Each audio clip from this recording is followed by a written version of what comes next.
first game of the season ends in a loss. So, what can we say? A loss is never acceptable, and we'll never celebrate a loss. But the performance overall was good. But I had a few problems with the lineup and the selection. Now, I'm going to be objectively critical of Enzo Maresca and critical of some players as well. So let's go right into it. Now, selection, and I hope Enzo Maresca has learned this. That three-man midfield of Lavia, Caicedo, and Enzo Fernandez just isn't working. It's not working, so let's give that a rest. Then, playing Palma out wide on the right is not working. It won't work. And even, the times in the game where he had some good touches, some good movement was when he drifted to the middle.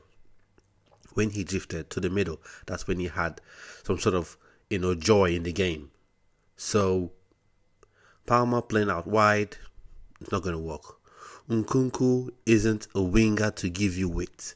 Nkunku is a 10 or a sub 9, or in some circumstances a 9. Nkunku and Palma, you want them to be combining. So having Nkunku out wide is not going to work. It would have been better going with your Mudryk on one side and Noni Madueke on the other. Because having Nkunku out wide, I think you're robbing him of what he can bring to the team. And where you see the best of Nkunku and Palma is when they're able to combine in the middle, behind the striker. That combination, that is where you see them perform to their best. Now, Jackson, okay, I guess he's the senior striker in the team. Unable to get a Morodion in. Magui is still a youngster, just signed. But Jackson has proven yet again that he's not actually a number 9. In fact, Jackson is more suited to playing wide on the right, playing wide on the right or wide on the left, rather, than Nkunku is. He's more suited to playing wide on the right. But to be an out-and-out striker, no, he can't. He just can't be it. One, he doesn't have that instinct. He doesn't have that instinct to follow in balls. There was a cross that just flashed across goal. Jackson was just not anywhere close. And I wouldn't blame him because that's just not who he is. He's not that sort of player. He can score goals, but no, he doesn't have that killer instinct that strikers have, that a typical number 9 would have. And once again, insert it somewhere. Victor Osimhen should be bought. For me, he should have been the first player signed before signing any other striker, any other winger, midfielder, youngster to loan out that'll come, that'll be eligible to play for the team, in 2 years' time. You sign him because for 2 seasons going on right now, we've struggled with scoring goals. That's clear as day for anyone to see. We struggle with scoring goals, so Osimhen should have been signed, had in the building, and would have been seeing something different. There are crosses that came in, there was no one that could contest it. There are passes that were made. Jackson couldn't do anything with them. So overall, the game was good, and that's one thing you get playing against a Man City. You could play very well, but you end up losing 2-0, 3-0, and lost 2-0 today. So for me, Jackson, no striker.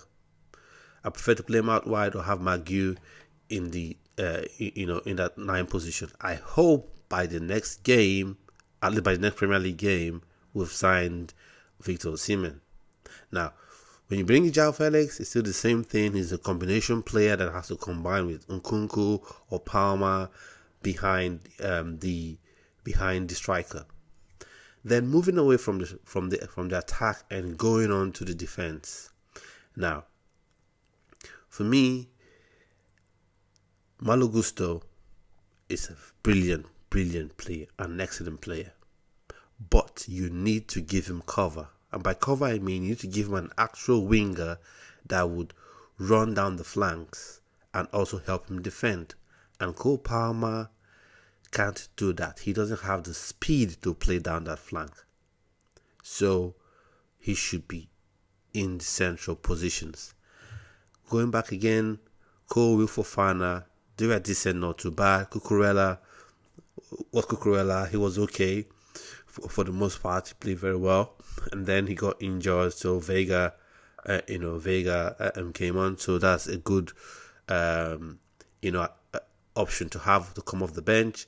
And then for Cucurella, it was nice to see that he actually walked off the pitch by himself. So hopefully, it's nothing serious. Sanchez wasn't too bad today.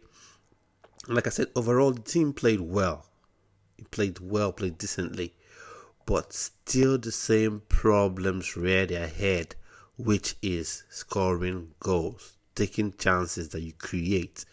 There was one chance Nicholas Jackson had. It turned out to be an offside. Yeah. That he ran the length of the, he made a good run. He got the ball. And then he just ran into the 18-yard box, and it was almost like he was confused, didn't know what to do. With an out-and-out striker, you get at least a shot on goal, a shot on target, or even a goal. And that's why I say again, insert into this blank space, we need to sign Victor Osimhen. By next Premier League game, you need to get that done.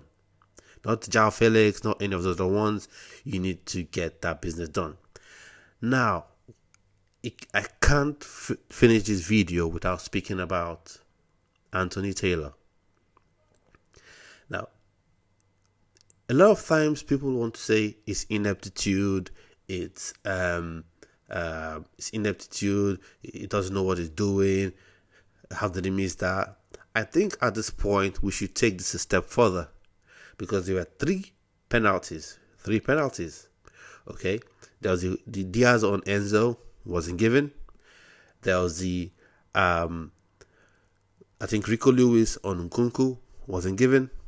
And then there was the handball by Kovacic, and that wasn't given as well. Then how on earth did Haaland finish that game? That should have been a straight red for his foul on Colwill. It should have been a straight red, and it should have been gone. But for some reason, Anthony Taylor decided to give him a yellow card. How? There was no intent to play the ball. The ball was in a different postcode, was in a different jurisdiction. In fact, it was in a different planet to where, Haaland decided to plant his leg. That should have been a foul. That should have been, no, it was a foul. That should have been a red card offense, and Haaland should have been gone.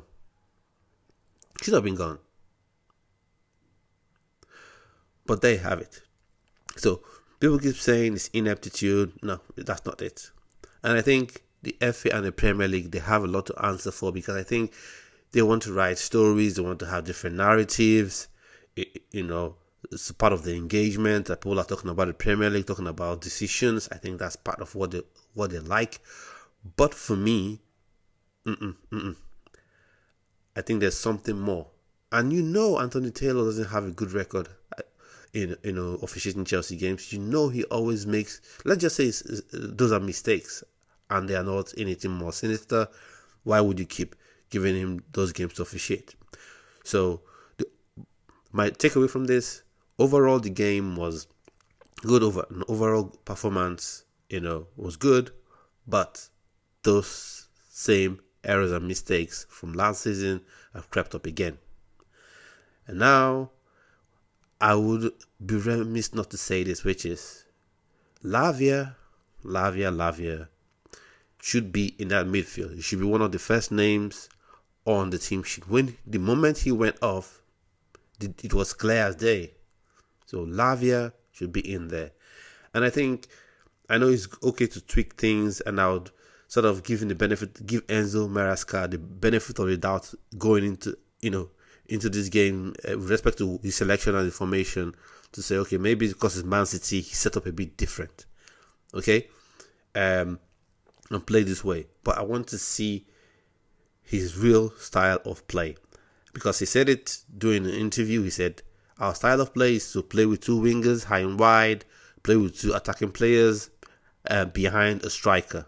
So that's what I want to see going forward in the game against Servette, and then in the next Premier League game. And hopefully we get 12 points on the next Premier League games because they're very, very winnable. So those are my thoughts on the game. So I want to know what your thoughts are. Let me know in the comment section. Please do subscribe to the channel, click notification bell so that you're notified each time a video goes up on the channel, and also like the video as well. So at this point, we've come to the end of today's video, and I'll see you yet on another video. Bye bye.